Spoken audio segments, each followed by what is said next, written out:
Well, welcome to another episode of Rebuild It. We have whiteout conditions here at the Rebuild It shop.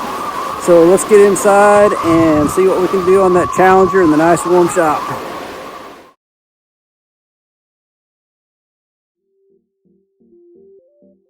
All right, so what you see here is the plug for the adaptive cruise control in the front of the Challenger. So I've been working probably for 20 minutes trying to figure out how to disassemble this plug because I called to get a pigtail for this, and this plug is $200. If I can pull those out and figure out how to get the old wires back in those connectors and slip them back in, it'd save $200. But man, that is crazy. Okay, so while I was looking online to try to figure out if I could find these little pins, I used another cross-reference number that was on there, and I found this on eBay, so I am buying it.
Alright, so I've got everything installed on that crash bar, and I've got the horns installed, the hood latch. All this is new OEM stuff. Adaptive cruise control reinstalled. Hopefully that works. I think that's the last of any kind of repairs on any wiring or anything like that. So I jumped over here onto this back bumper. So I got to take these stickers off because of this damage that was on here from the forklifts, which fell apart. And man, that stuff is killer to get off, and I think I have to get it off of the whole car. So I'm trying to heat it up with this heat gun. I just kind of get it warm to the touch, and then it makes it a little bit more pliable, and then you can peel it off, but it is slow going. And then once I get it off, I'll have to get some adhesive remover and try to get the rest of that stuff off of there.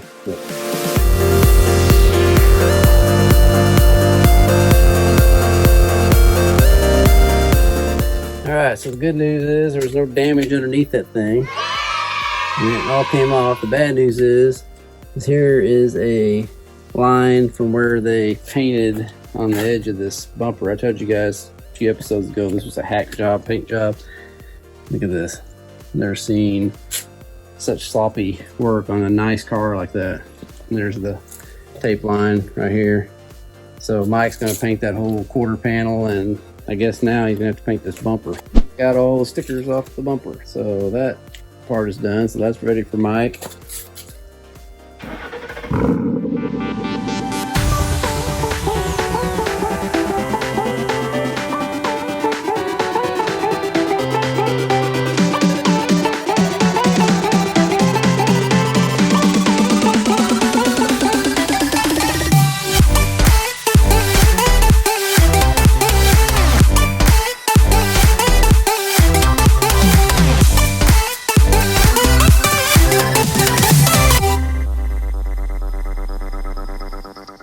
Okay, it is the next day, and we have the new windshield installed. I taped it on there just to make sure it cures and dries good.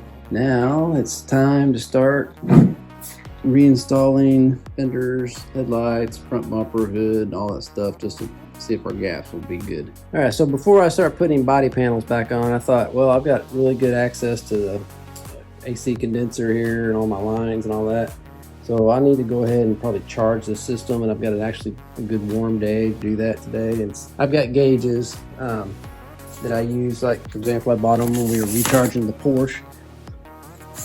I use just regular old AC gauges that use the, that put the 134 A coolant or refrigerant in your lines, and that's just regular gauges for that. Well, these newer cars, this is a 2015 Challenger, and they changed refrigerants sometime.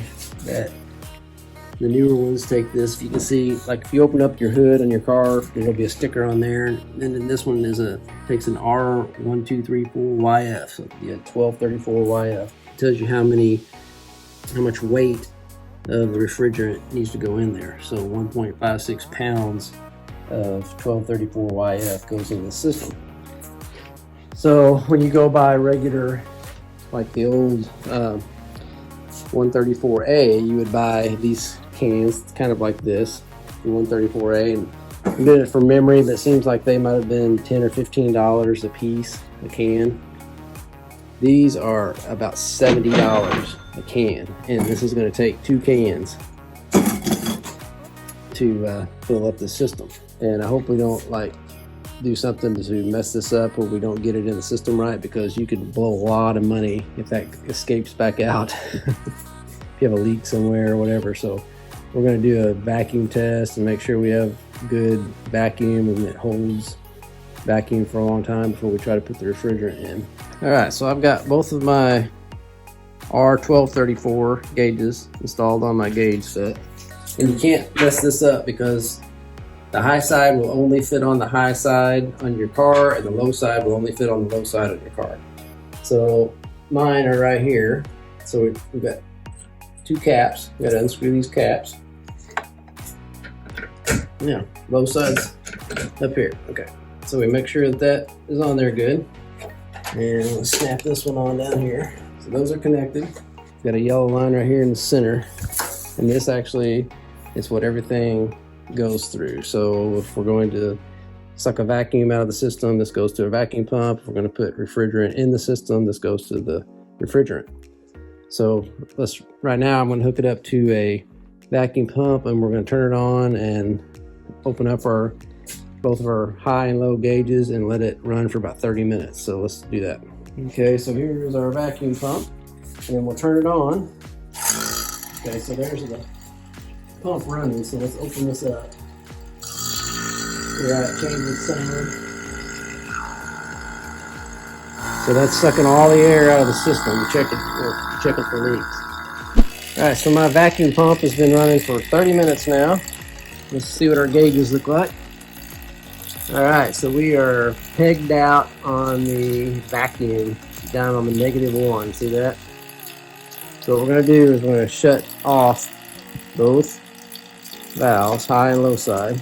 And then we're going to turn off our pump. And then we're going to watch this and let it sit for probably 30 minutes. Again, it takes a long time to do this. We're going to make sure that there's no movement of that gauge, of either one of those gauges. That's going to tell us if we have a leak. All right, so it is 30 minutes later, and our gauges have not moved. So that means we do not have a leak in the system. So now we will go in and we will connect it to our refrigerant. And then the next thing we'll do is start the car.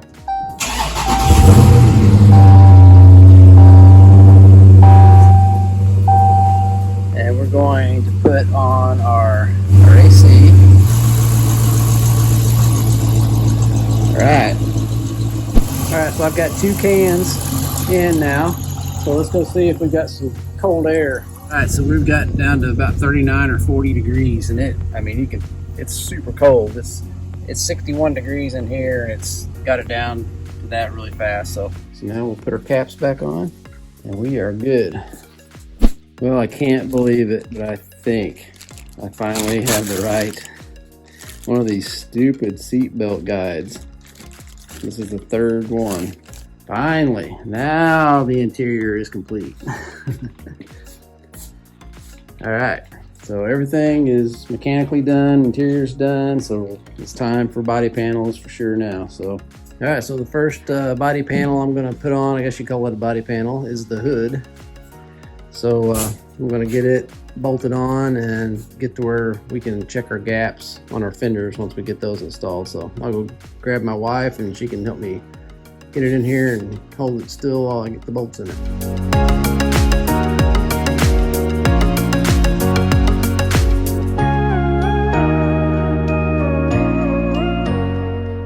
Alright, so we've got our hood bolted up and I just stuck the bolts in there. I haven't tried to align anything or anything, but see how this looks down here with the latch. Oh man, that lines up good. And we'll have to move it around once we get the fenders on there. But so now let's start with the fenders.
Alright, so I've got both fenders on there. I've got them just kind of loosely bolted on and just played around with the hood just a little bit and got gaps that are really close. So I mean, I'm not going to sit here and play with it a whole lot now because Mike's going to take all this right back off. We're going to have to readjust it anyway, but gaps are pretty doggone good for just kind of giving it 10 minutes of playing around with it. So I'm satisfied that that's going to be, you know, it's lined up well. So I'm gonna go ahead and put headlights on, and then I might just kind of stick the bumper on there loosely just to make sure that it all lines up there. And as far as I know, this thing is about ready to, once I get that done, we'll get it out of here.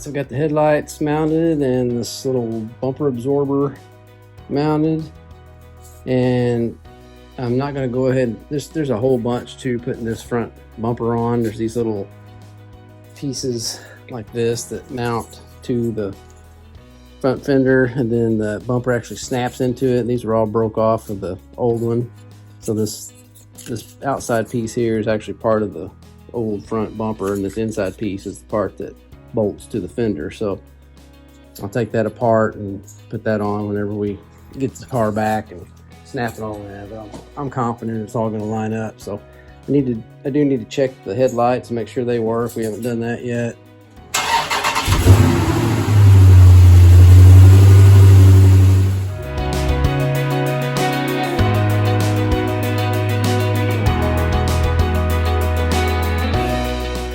Alright, so the only thing I really have left to do to this thing before taking it to Mike is remove the back bumper, because if you remember when we took these, it's hard to see back here, but we took these stripes off back here, we've got a tape line right here, and you can see it, and we don't want that. So the only way to, I'm gonna have to have him repaint that whole bumper, so might as well take it off so he doesn't have to do that when he gets it. So I'm not really sure how that comes off, but we'll start taking stuff off and figure it out.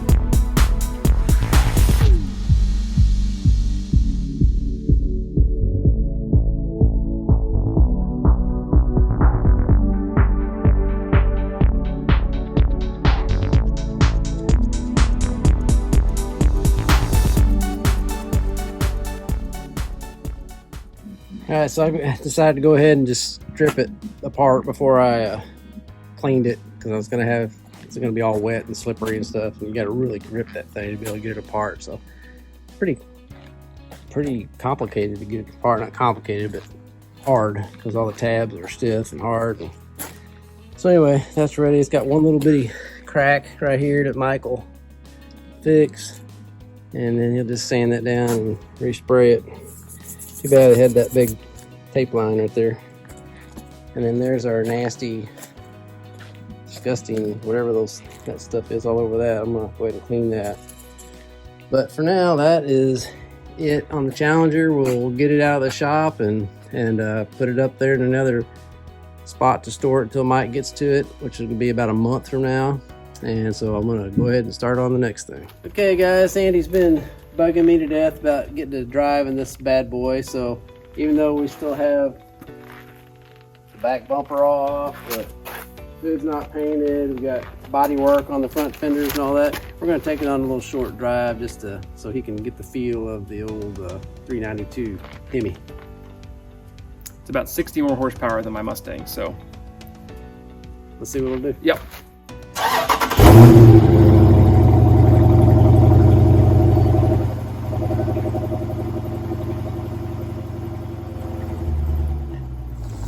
Man, the suspension's kind of bad in these things. I thought they were supposed to be like a Cadillac. Yeah, my Mustang seems like it rides a little bit better than this does. Well, one good thing about it is it's got good throttle response. I bet if I put the pedal down, I'd be out of this country in 2 seconds. Really? Let's give it a whirl. Ready? 3, 2, 1, go! Oh, man. Wow. That thing has got the power, I'm telling you. I feel like we're in a different time zone. Me too. What's that ahead? Look out! Woo, man, I'm glad we missed that. That would have been something that would have done a lot of damage to this car. It's true. Hey, I think, does that sign say the bridge is out? Oh no! Oh man, that was quite the jump. Like the Dukes of Hazzard there for a second. No kidding. I'm about ready to turn this bad boy around and head home. It seems like we've been put some miles on this car. Yeah, I don't want to have 9 million miles on this thing before I can sell it. So I'm gonna turn around. Ready? Yep. Okay. Forgot we can only turn around at 35 miles an hour. That's right. One more thing up there. Okay. Woo. The brakes are good too. Yeah. Those giant Brimbos. Yep. Well, we're back. That was a fun little trip. What'd you think? I had a blast. Got to see all kinds of cool new sights I've never seen before. No kidding. Well, guys, thanks for watching this episode of Rebuild It. Hope you enjoyed it. Next time you see this baby, it shall be painted. So Mike's got it on the schedule, and so he'll get it done in this next week or so. And hopefully it looks a lot better when you see it next time. So if you enjoyed it, please give us a thumbs up below and share us with your friends. Make sure you leave a comment. We enjoy reading those comments. See you next week. And always remember, don't retire it if you can rebuild it. Thanks so much, guys, for tuning in and watching this week's episode of Rebuild It. Make sure you subscribe so you don't miss out on any awesome content. Have a good one.